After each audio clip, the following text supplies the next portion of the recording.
IAEI News Live. Thomas Dimitrovich here. Wow, I was just, and they're still going on. They're talking about, this is Code Panel 2,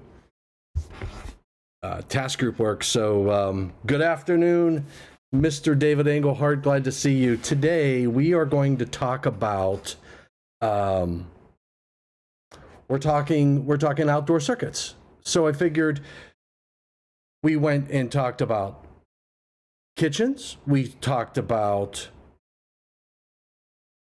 kitchens. We talked about garages. And I know we hit basements somewhere. I can't find the video, but I know it's out there somewhere.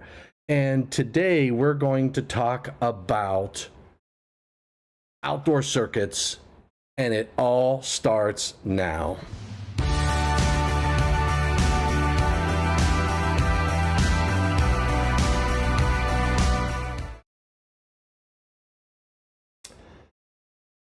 Okay, here we go. Oh, yes, it will. All right. Live on IAEI, and we're talking NEC. We're going to hit National Electrical Code requirements. So I definitely want to cover NEC requirements, but I want to focus on outdoor circuits. So the thought process, and I can't remember, I know why this came to my head. I was doing, we were on Code Panel 10, Code Making Panel 10 task group work, and we were focusing on Article 225 because Article 225 is a part of Article 225 is a part of Code Making Panel 10's work. It's not Panel 2, it's Code Making Panel 10. Panel 10 has, hey, Larry Griffith. Oh, hey, thanks, Larry. I appreciate everybody out there who supported me on the education position for the board of directors. You know, I enjoy working on I enjoy working with the board in charting out the future of IAEI. And in my opinion, Larry and David and Robert and everybody else, in my opinion, for the IAEI, education is going to be critical. We've done a lot. We've built some relationships. We've built a relationship with ICC. We've built relationships with other key organizations. Just signed an agreement with NEMA as well. So we've got a relationship with NEMA. We've got a relationship with ICC. We've got more in the works. And in my opinion, in my humble opinion, that is the future. Once we've got a really good solid IAEI. I'm telling you, I feel very positive, very, hey, Fred, I feel very, man, how do I say it? I'm excited about the future for IAEI because the focus is going to be on education. At least that's where I want it to be. So I'm working hard to try to come up with that plan and build some more materials and more avenues to educate and continue IAEI as a leader in electrical safety. So, and I know everybody out there is willing to help. So thanks Fred for joining in. Oh boy.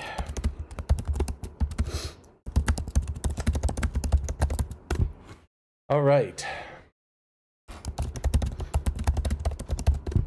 Okay, so here's how I want to do this. So I struggled with how do I handle this because outdoor circuits hits a lot of areas. And Robert from Omaha, you're out there. Robert is one of our one of those individuals who's spreading the good news on electrical safety. So Robert's teaching a class today on NFPA 70E. Kudos to Robert and those in his class. Here's the thing. Here's my opinion on this. You don't just sit at a table and earn a CEU credit if that's what you're getting. You don't just sit there because it was mandatory from your supervisor. And when it comes to safety, when it comes to us in our trade, we have to pour on the coal to be the best that we can be in the industry, because people look to us, the electrical leaders. If you're in a class for 70E, 70B, National Electrical Code, whatever it is, if you're in the electrical industry, you are the person in the room who knows the most about electricity. And you need to share what you know. You need to be able to spot the hazards. 70E is all about risk. If there's anything Robert's going to teach in his classes, and I know anybody who teaches NFPA 70E, we teach the two elements of risk, likelihood and severity. We can look at the National Electrical Code, and we're going to look at the outdoor circuits and the requirements and things we need to think about when it comes to outdoor circuits, regardless of the room, but we're going to focus on outdoor circuits. We can look at the code and everything that we do through the eyes of likelihood and severity, risk. So it's the goggles of risk. So when we think about a requirement in the code, how is it going to decrease the likelihood of an event occurring or decrease the severity of that event? Right? So labeling is a good example, and we're going to talk about labeling. So let's do that. Let's look at 110.21 has marking requirements, right? One part of 110.21 tells us that the marking has to be permanently affixed to the equipment or wiring method and shall not be handwritten. We want it to be clear. Miller Electric in Omaha. Glad that you guys are out there. Thanks for joining in, and you got an awesome person in front of that room. So he'll do you some good. Do him some good by paying attention. But in any case, marking requirements. If I look at marking requirements, say I have an arc flash label on 110.14. Raising, hey, David Sanchez, Devilman, how's it going, buddy? So raising the awareness that a hazard exists is one step to avoiding, right? Reducing likelihood.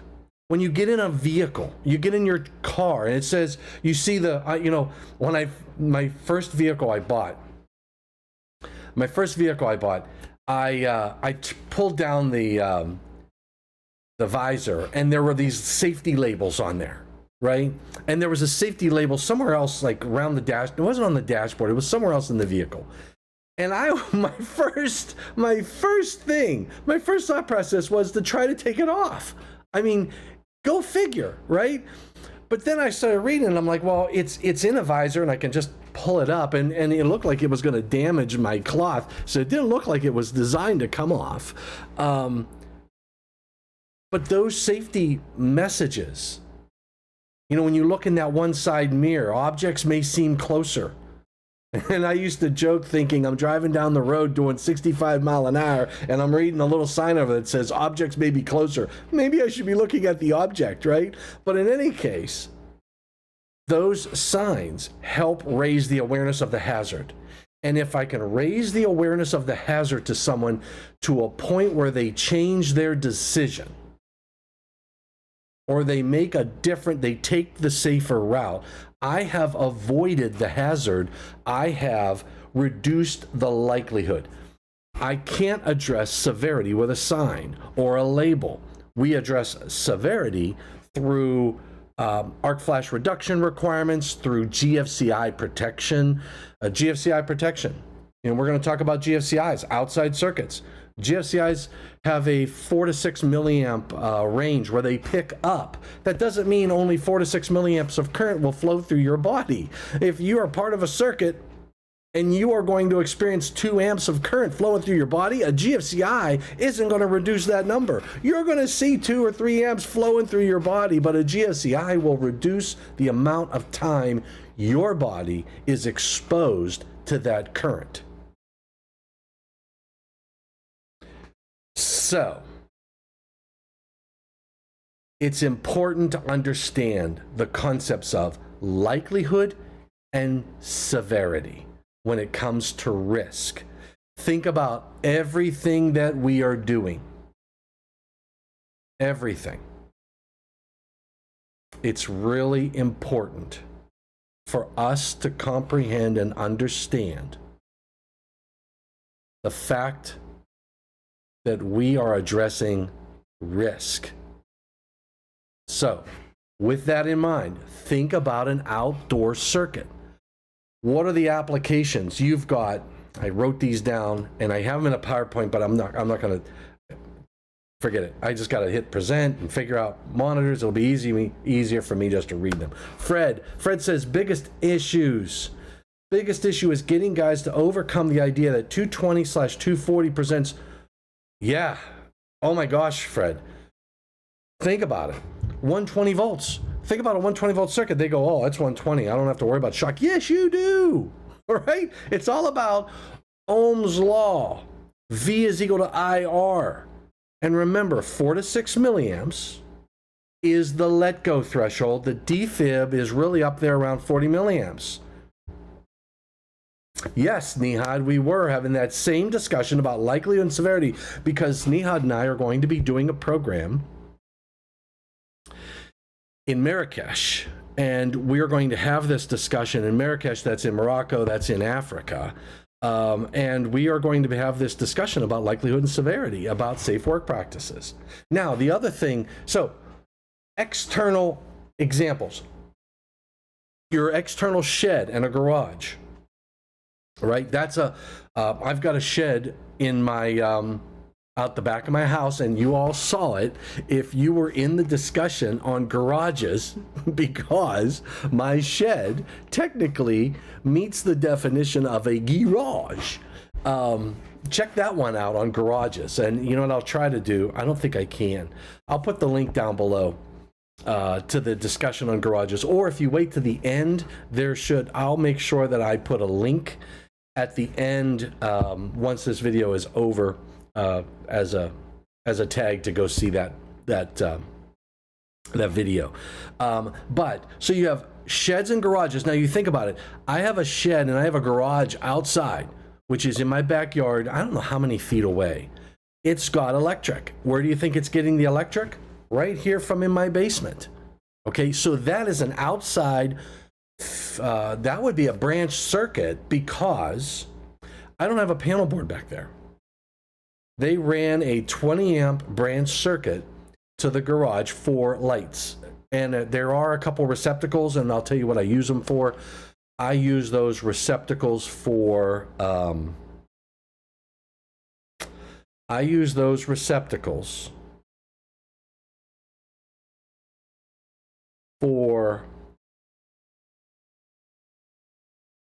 starting, I'm trying to think of what I use. I was going to say a drill, but now I use battery operated drill, so I haven't used it for a drill. I'll tell you what I used it for. Starting my snow blower. Now, David Sanchez, you don't know, probably you don't have a snow blower where you live, right? But there's these things called snow blowers, David, that when you have a lot of snow, it turns this thing and blows snow out. Now, I do know you get out to Philly. I think it's Philly every now and then. So you may know what a snow blower is, but I'm just pulling your chain, buddy. Pulling your chain. So everybody is welcome to join Tommy D and I in Morocco. Absolutely. And also IAEI in the spring of next year. Kanina, if you don't know what Kanina is an acronym for a foreign language, but basically Kanina is an organization that does product standards, and they seek to get, say, trinational or multinational standards developed so a manufacturer can make a product to one standard that is accepted in multiple countries. So next year, we're doing a 2023 code changes in not Chile, but in Costa Rica. So we're going to be, IAEI is going to be doing a 2023 code changes presentation in Costa Rica in the spring. If anybody's interested on that, please send me a note and we will get you the information for that. If you're in Costa Rica and watching this, or you're in that area, you may want to, stop on over. I'll be down there. We might see if we can't lasso some other people from IAEI, like Rudy and crew. So David Sanchez grew up in Colorado. All right. Well, you know all about snow, brother. All about snow. Yes. You should have brought some of that to Phoenix. So lighting is also outside. Now in my house, I have lighting, like to light up the backyard. I've got those spotlights, I call them, right? So we've got spotlights outside, and I do have, and it is a 120 volt circuit that goes out to, I've got lights on the front, in the front yard that light the front of the house up, and I have lights on the backyard that light the back of the house, like around the walkway and stuff. Those are outdoor circuits. Okay, so, and we have to make sure we follow the right rules. Swimming pools. Now, I put swimming pools on there. I know that some of us have indoor swimming pools. I do not have a swimming pool, period. I do have a couple bathtubs, but I do not have a swimming pool. But if you have a swimming pool outside, anything you do in and around that swimming pool, and the equipment's probably outside for serving the swimming pool. So, and where I'm going with this, I'm RV parks. An RV park. Where are you thinking RV park? An RV park's not going to be indoors, brother, right? It's going to be outdoors. So I'll have an RV park, and all of those RV pedestals and any of that electrical distribution equipment that is in the RV park is outside. I'm going somewhere with this. Heat trace. If I have heat trace tapes, snow melting, de-icing, all that good stuff, there's going to be requirements for that. And where do I have heat trace? If I'm using heat trace for snow melting, it ain't going to be indoors unless you put it in your freezer, which I wouldn't understand why you do that. But, people have done crazier things. Receptacles. Receptacles are where? You can have them indoors, but you put receptacles outside. Why? Well, we run hedge trimmers. We run snow blowers. We run... what else? We tools, drills, all kinds of stuff that we use outside. We'll use these receptacles for those items. And you may, for example, have an outside circuit that is that you plug a, if you have a diesel, right? I know I've seen this in Denver. David Sanchez, I've seen this in Denver, where they have these receptacles in parking spots, and it's there to plug that diesel, that engine, to keep the engine warm. So they'll have heaters in some of these diesel engines so that you can plug in and keep your engines warm. So you gotta keep. So receptacles are outside, and when we have a receptacle outside, you gotta think about what? 210.8 GFCIs. You gotta think about Chapter 3. What about the bubble covers? What about those heavy-duty covers for those receptacles? What about 406, I think it is? 406 for the type of receptacle. What about Article 110? For 110.3, 110.3b, I think it is. Was it 110.3b? And 110.3 is examination, identification, installation, use, and listing. Product certification of equipment. Examination, look at 110.3a. Take a look at 110.3a. In judging equipment, considerations as such as the following shall be evaluated. Suitability for installation and use in conformity with this code. Mechanical strength and durability. Wire bending, electrical installation, heating effects, arcing effects, classification by type, size, voltage, current, all that good stuff. Other factors that contribute to the practical safeguarding of persons or likelihood for the equipment. So that's in 110.3a. 110.3b says that equipment that is listed, labeled, or both, or identified for a use shall be installed and used in accordance with any instructions included in the listing, labeling, or identification. So if you put a product outside, it better be listed for outside installations, 3R enclosures, right? There are different types of enclosure types that are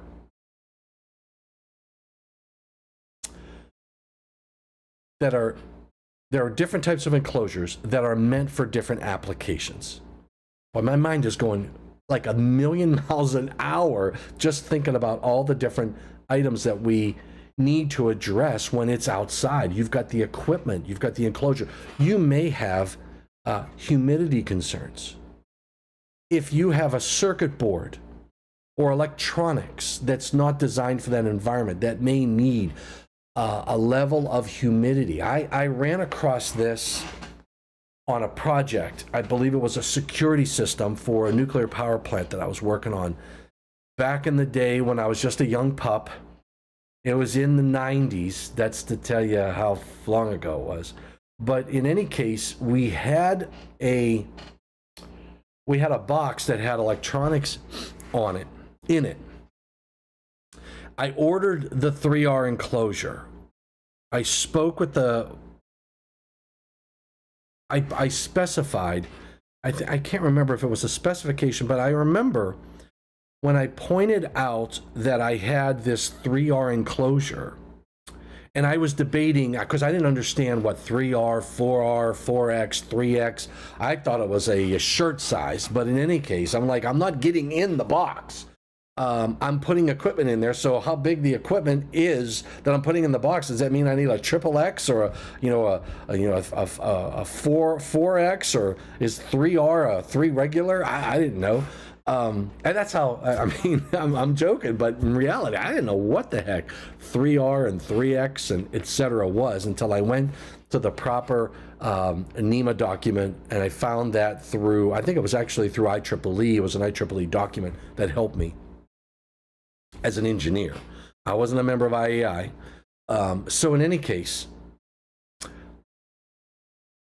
when I said I needed this equipment in a 3R enclosure, and I was questioning whether or not what the restrictions were, could I mount it on its back, and it was going to be mounted vertically. I wasn't sure if I could mount it vertically, if that 3R meant certain things, if I needed some other type of rating for an enclosure. And I remember posing that to the vendor that we were working with for the security system, who already got the bid on the project. So they were already awarded the project, and now we were just working through details. And I said, well, this box is going to be outside, so I need that board to be installed in a 3R enclosure. And they came back and said, whoa, we can't do that. Else you run the risk from a humidity perspective. And there was something about the boards, they weren't treated, or whatever the issues were. They could not be installed in that location. The concern was humidity of the board and the humidity inside the box. Okay. So what I ended up doing there was simply relocating the enclosure to an inside wall. And I learned very quickly. It was at that time that I learned a very fundamental rule.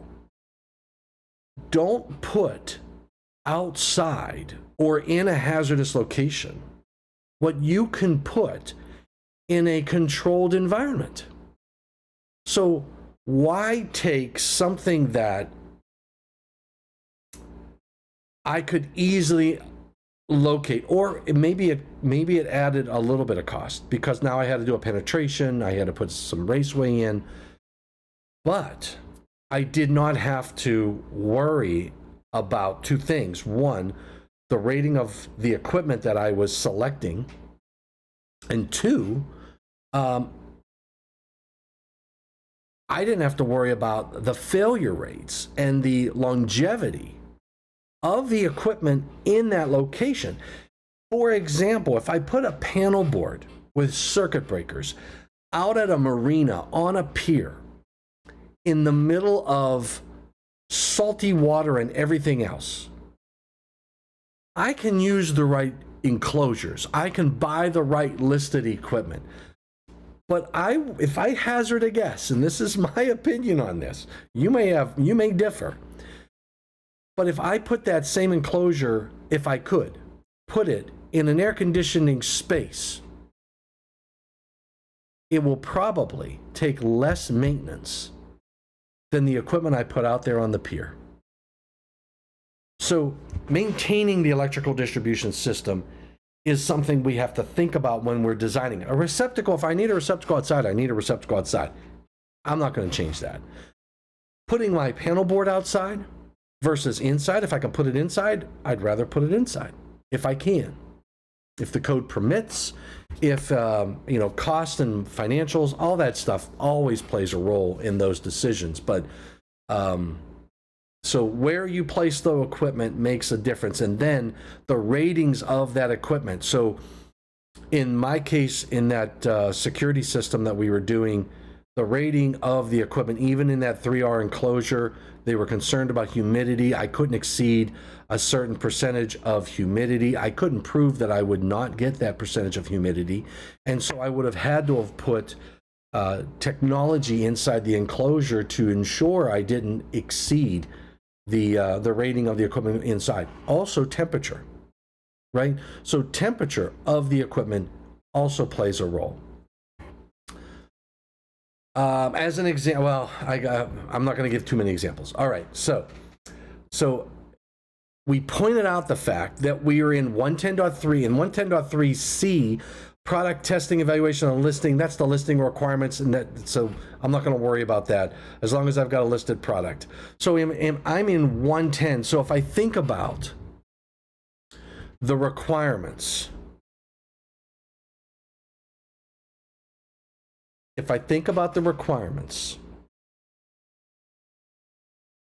around outdoor circuits, your tendency may be to run to Article 225 simply because the title of 225 says outside branch circuits and feeders.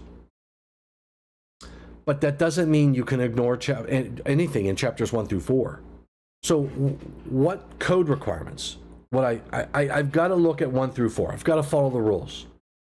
If I am in 225, Article 225 should include only the additional requirements for a branch circuit or a feeder that is special when you install them outside. Okay? But I still have to follow all the rules in 210, all the rules in 215. Now you also have services, Article 230. A lot of services are installed outside. There are a lot of service conductors installed outside. There are meter centers, there's panel boards, switchboards, switchgear. A lot of equipment are focused on transfer switches. A lot of equipment focused on the outside. Article 4, Chapter 4, so if you think about just overall, 30,000 foot view. You got Article 230, obviously 110. 110 has marking requirements in 110.20, was it 24? 110.24 was your available fault current. 110.21 is your marking requirements, resiliency of the labels, etc. They have to be able to withstand the environment and within which they are placed. You've got the different types of enclosures. 110.28. There is a table in 110.28, very important section when to my earlier discussion about the enclosure types. I could have gone to the NEC and looked for outdoor use and what's for indoor use. What did I do? I went to an IEEE document to understand this, but it's purely covered in table 110.28. And what you'll notice, NEMA 3 is incidental contact with enclosed equipment, rain, snow, and sleet, and then wind-blown dust. A 3R doesn't include the wind-blown dust. So a NEMA 3 gives you a little bit more protection against wind-blown dust. 3S does everything that a 3R and a 3 does, but it adds sleet. A 3X removes the sleet, has the corrosive agents, adds the windblown dust, and does everything a 3R, a 3S, and a 3 does. A 3RX does everything a 3, not everything a 3. It does your incidental contact and your rain, snow, and sleet, but it also adds the corrosive agencies. So there are, and then you get to a NEMA 4, which gives you your rain, snow, and sleet. It gives you your windblown dust, and it gives you your hose down. So, and then to boot, you got to think about the enclosure and how you're mounting it. You can't take a 3R enclosure and mount it on its back. That would be ungood. That would be ungood. So, and a NEMA 4 and 4X and 6 and 6P. So you've got to make sure you pick the right enclosures for the applications. If you're doing a job, for example, on a marina, say you're doing a marina application, you still got to follow 110 to pick the right, if you put a panel board on a pier, you've got to make sure you pick the right product. And where a marina's covered, that's a chapter 5. That's way back there in chapter 5, special occupancies in article 555. And we have scope, we have the datum plane that tells you the distance. So in 555 in marinas, and I would say in other bodies of water, right? So natural and artificially made bodies of water address this as well. In 682, you've got to think about floodplains and when the water rises. So the location of where you put your electrical components makes a difference. So in 555, they talk about the datum plane and the distances, floating piers versus areas subject to tidal fluctuations, areas not subject to tidal fluctuations. So you've got to think about the physical location of where you're placing your equipment. Whether it's in a marina, an RV park, make sure that the equipment is rated correctly. And where do we know that from? Chapter 1, Article 110. You don't have to go to chapter 555, and you don't have to go to any other these other chapters to find out what product am I supposed to install that is listed for that environment, because you're going to find that in 110. The right enclosures. Let's look, see if there's a listing requirement. So I'm going to do a, believe there is something in 555.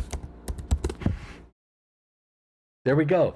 555.33A1, enclosures. Receptacles intended to supply shore power to boats shall be enclosed in a listed marina power outlet. Enclosures listed for wet locations, or shall be installed in listed enclosures protected from the weather. So the enclosure has to be listed for these applications.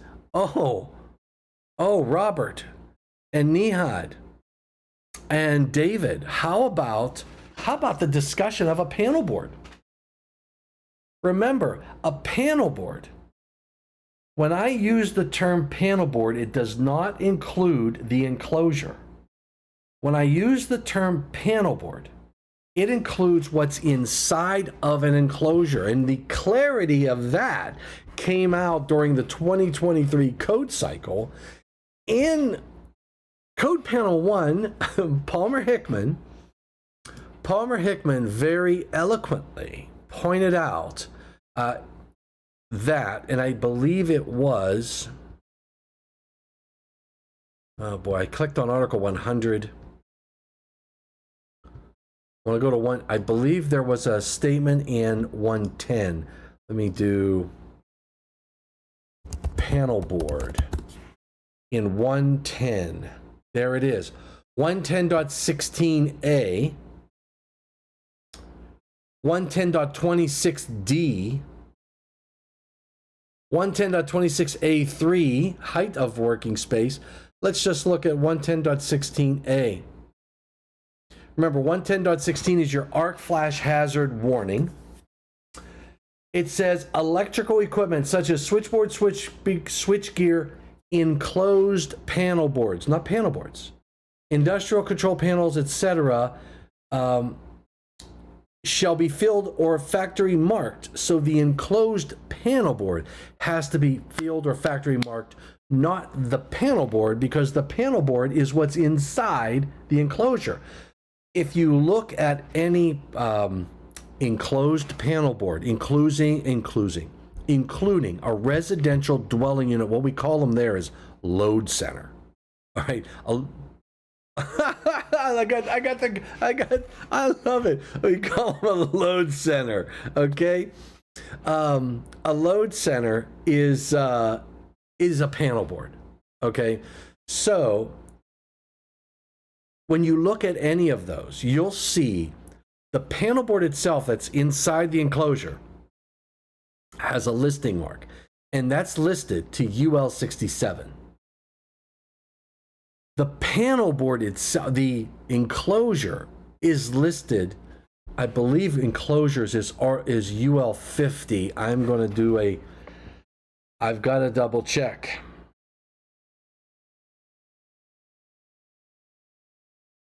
Oh man, hold on, Daryl, my buddy Daryl Hill, the best photographer I know on the face of the earth. 50 and Drone Master J, that's what I'm gonna call you, Drone Master D.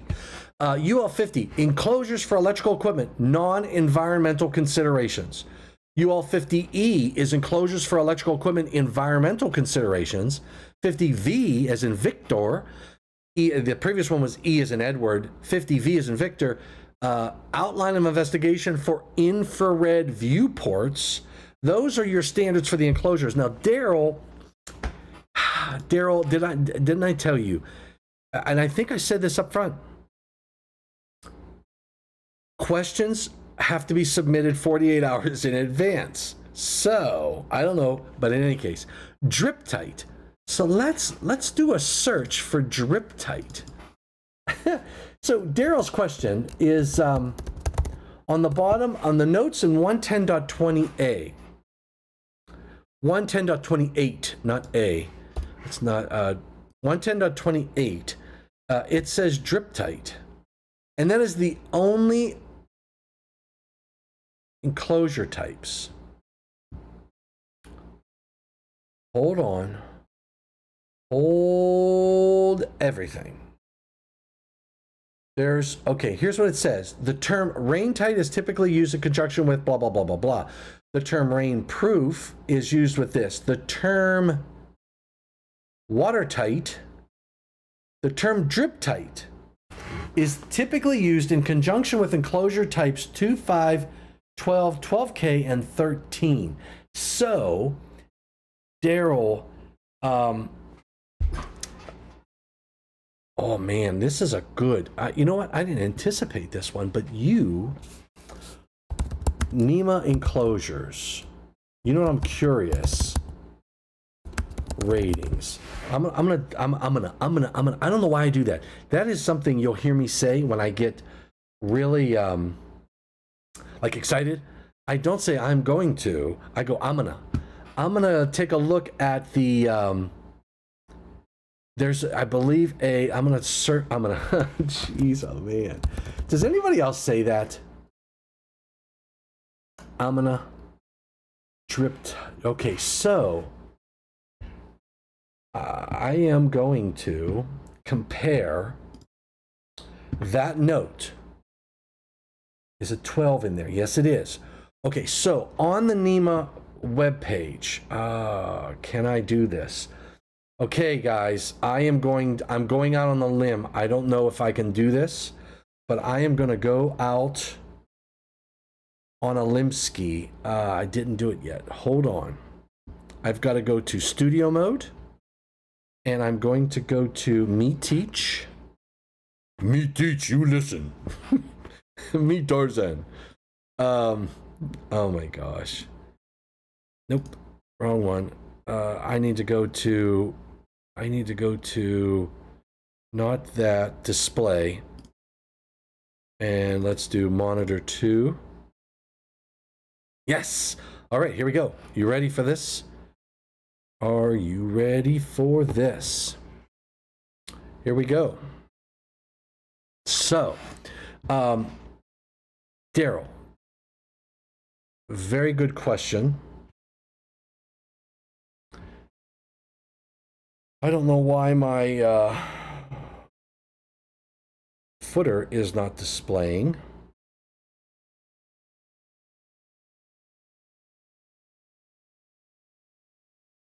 Display. Oh, there it is. All right, there you go. I needed to get the footer generic up there. Okay, so if I look, this is the NEMA webpage. So this is NEMA enclosure ratings. It's a URL. Control C. I'm going to put it in the chat. Those of you who are out there on YouTube land can get this chat. I don't know why it does this. All of a sudden, I have to do copy, and then I have to right mouse click. I'm going 100 mile an hour. Right mouse click to add this. But in the YouTube chat and possibly Facebook, you should see the link I just added, which is to this NEMA enclosures, NEMA ratings for enclosures. The NEMA enclosures, there is a download chart, and I'll tell you what I did, Daryl. You know what I learned? How you like my drip? For all of you guys and gals out there that know, I think that's a slang term. Slang drip. Drip refers to someone's style. It's cool and fashionable. How you like my drip? My drip is going on. I got the drip going on. So anyway, I just learned that.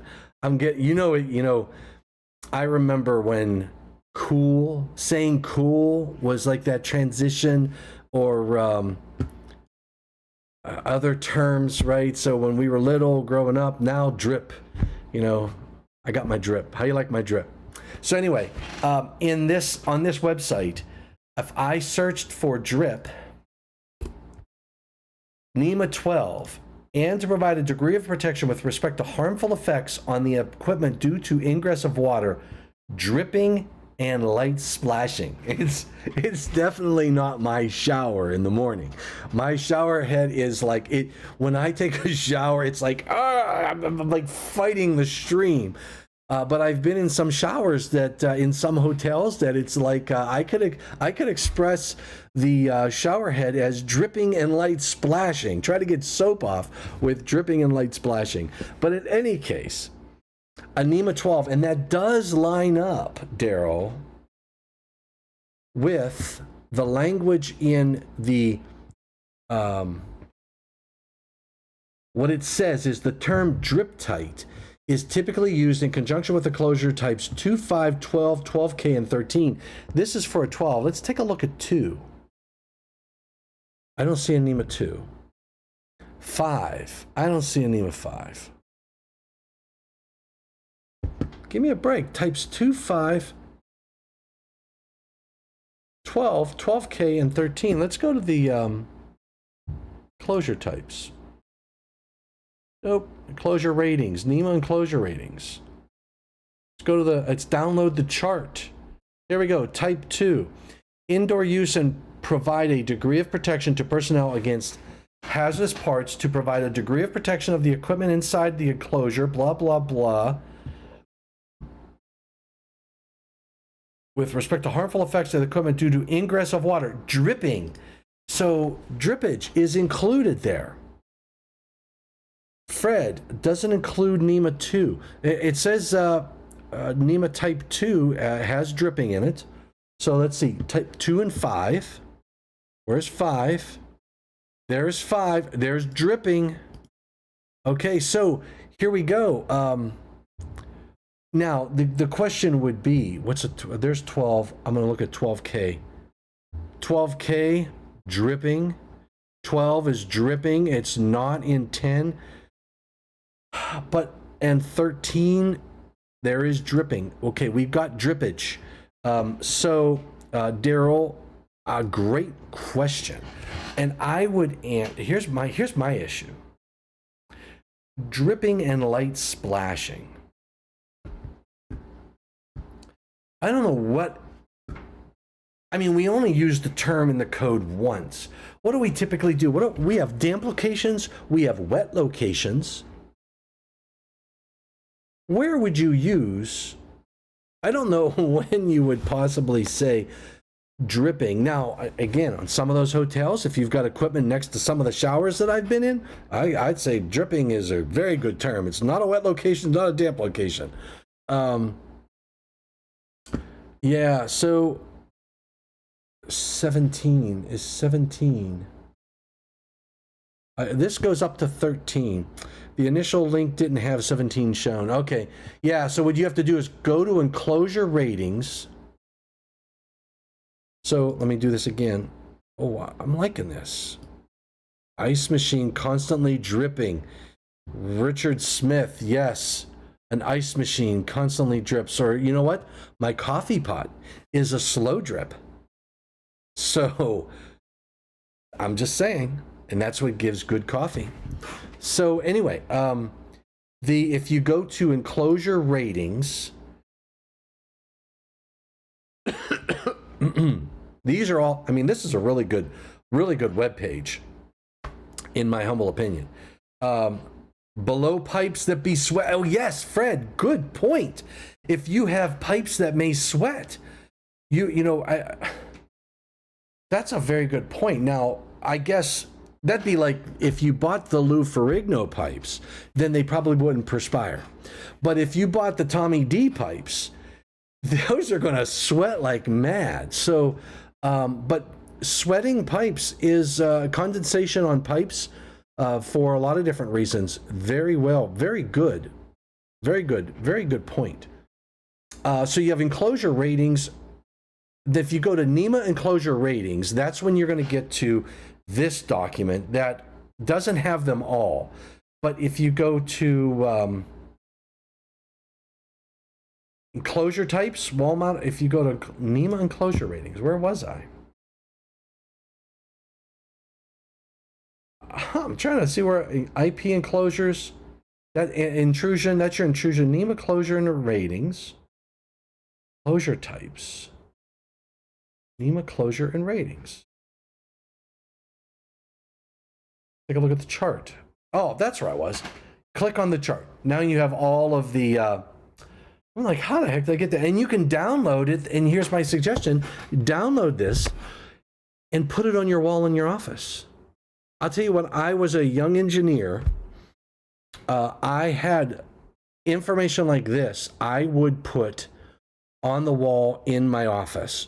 Because these, I wasn't specifying these different types on a daily basis. By putting this on I just basically taped it to the wall, or in fact, my cubicle was one that had that cloth or fabric as a wall. I would pin them. So I pinned information like this to my wall so that it was an easy reference for me, because you're never going to remember what a type 3, 3R, 3S, it's not going to be on a quiz. Oh, I should start quizzing. What do you think, Fred? So maybe the NEC needs a definition for drip tight, or remove it if it is not an actual requirement. Daryl.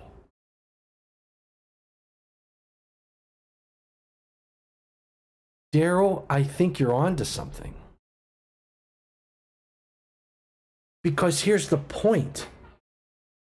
We just said, and the example was given, below pipes that sweat. What you would want to identify. So here's what I think. Here's my opinion, Daryl. And remember, my opinions, sometimes they start here, but I try to make sure that my opinions start here. They'll come out here, but they're all from the heart, okay? So In my opinion,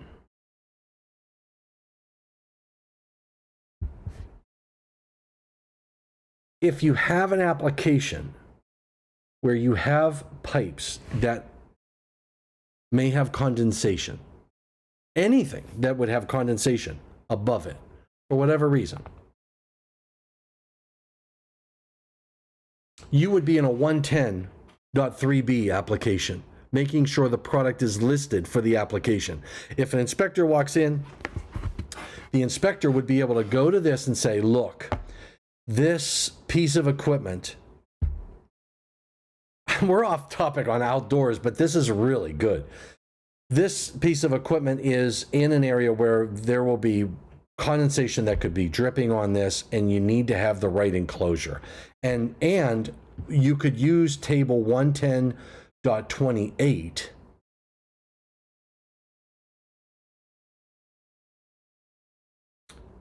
you could use table 110.1.28 for the proper application.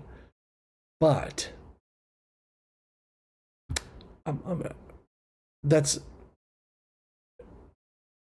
I think there's an opportunity for a public input somewhere to identify those locations where you might need these types of enclosures, which would be a 2, 5, 12, 12K, and 13. When would it really be used? Because most of the time I could see it used also have dedicated spaces restrictions. That's true, Fred, but I would say that even if you have it up, I don't know, I'm not going to get in there. We're talking outdoor circuits. My ADHD took over, right? So my attention needs to be on outdoor circuits. So let's rally this back, and maybe what I'll do is I will grab somebody who is maybe we'll do a session on just enclosures, and I'll try to get a guest. I like it. All right, so let's go back. Outdoors. So Article 2, we said Article 110, proper use of equipment. Geez, oh man, it's 124. Oh my gosh, I only got 5 more minutes. That's, gosh. Let's look at 225, just because we can. I already said that in 225 is an outside branch circuit and feeder. You still have to follow the rules in 210 for branch circuits and 215 for feeders. You have supports over building requirements. We had the discussion. You know what? We had a discussion, Daryl. No, good question, Daryl. We had this discussion on a panel 10 task group. Supports over buildings. The public input wanted to add or other structures in 225. And I'm telling you, we resolved in the task group, we resolved that. And the more I thought about it, yeah, good times go fast. The more I thought about this, if you look at 225.15, supports over buildings and attachments to buildings. So the argument was made in 225.16, the submitter said attachment to buildings or structures. And we had this discussion. We said, well, one person made the comment, well, when have you ever had a feeder or a branch circuit attached to something other than a building? And I said, well, what about a pole? Right? So what 225.16 says is a point of attachment. The point of attachment to a building shall be in accordance with 230.26. And then the means of attachment to a building shall be in accordance with 230.27. And if you look at 230.26, it says the point of attachment of the overhead service conductors to a building, and it says or other structure shall provide. See, the title of 230.26 is point of attachment. It doesn't say point of attachment to a building. And the problem, I think we have a correlation issue, which I think we probably should have passed this public input, that wanted to add they wanted to add or structures to attachment to buildings, because we point to 230.26. And if you're going to attach an outside feeder to a structure, you would want to still follow the same rules. It's not just when you attach to a building, it's when you attach to a building or a structure. So I think now, and I never looked at what the 230.26 language said because it does say structure, but we don't have it in 225.16. So the point was made in the public input for this 2026 public input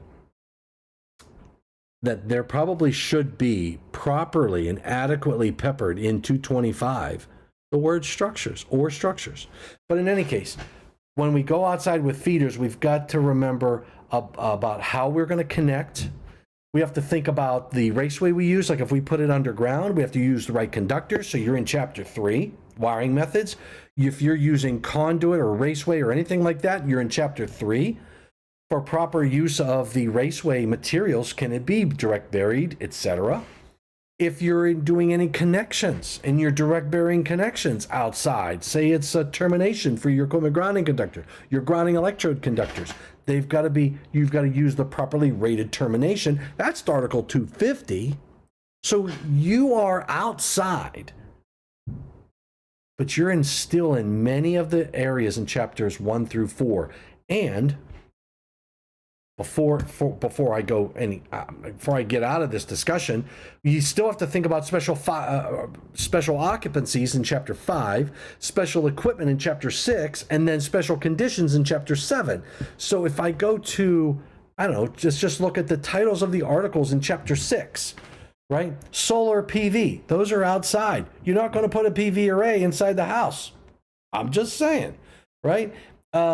Natural and artificially made bodies of water in 682. Those are going to be outside. That's not your bathtub. A bathtub is not an artificially made body of water. I don't care how big your bathtub is, all right? 680, swimming pools. I can say you could probably have an indoor swimming pool, but you're going to have outdoor swimming pools. Pipe organs, Article 650. I've never seen a pipe organ outside. Have you? I don't think you'll ever see a pipe organ outside. So maybe we can ignore Article 650. How about electrified truck parking spaces in 626? Electric vehicle power transfer system might be outside, could be inside. Could be in your garage. Electric signs and outline lighting on the outside of a structure. Article 600. Okay, Chapter 5. Let's take a look at Chapter 5. We already know 555, a marina. That's going to be outdoors. I've never seen a marina indoors. I could have a hazardous location outdoors as well, believe it or not. Now, cannabis oil, you probably make that indoors, but you probably put it on outdoors, but I'm not going to go there. How about in Chapter 5, you got carnivals, circuses, fairs, and similar events in 525. You've got agricultural buildings, 547. I don't know, agricultural buildings might be outdoor elements to that. Recreational vehicles and recreational vehicle parks, absolutely, Chapter 5. How about Chapter 4? Yes, an IAEI section code. Yeah, Larry. I think oh my gosh, that was a fun session, wasn't it? So outdoor circuits. We covered a lot. We went on a little bit of a tangent, but it was a very good tangent. Think about those enclosure types. Think about drip and how you like my drip, right? I got my drip going on. I just love that term. I don't know. I'm going to start using it. You like my drip? It's just wrong. Anyway, think about your enclosure types. Go out there to the NEMA enclosures link that I provided in the chat. Think about your terminations. Think about GFCI protection. Think about the location of equipment in general. Make a decision. Make a conscious effort to try to keep those items that could deteriorate over time. If you can put it indoors, put it indoors. All right, do what you can to help um,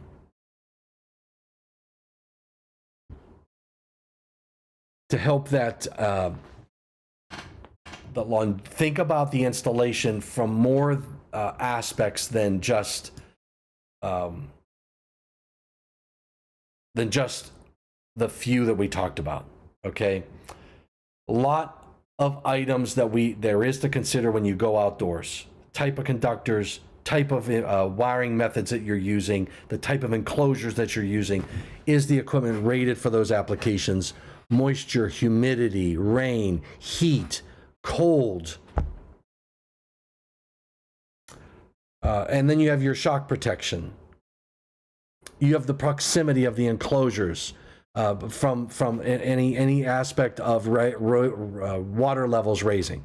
All that jazz. All critical pieces of the puzzle that you need to consider when you start going outside with equipment. And in my opinion, the less we can put outside, the better off we are. Keep things in an environment, controlled environment. You'll save the life of that equipment. You will reduce the maintenance that's required on that equipment. And in some cases, you may provide a safer installation, but that's subject to obviously the application. All right. Larry, Nihad, Daryl Hill, you are the man. Thanks for joining in. I appreciate it. I appreciate everybody dialing in. Remember, thumbs up. There we go. We are IAEI News Live. This is Tuesday. This is October 17th. Thanks for all that each of you do for the electrical industry. Thanks for what you do for electrical safety. Remember to stay safe, and please, by all means, stay healthy. We'll see you next week. Take care. God bless.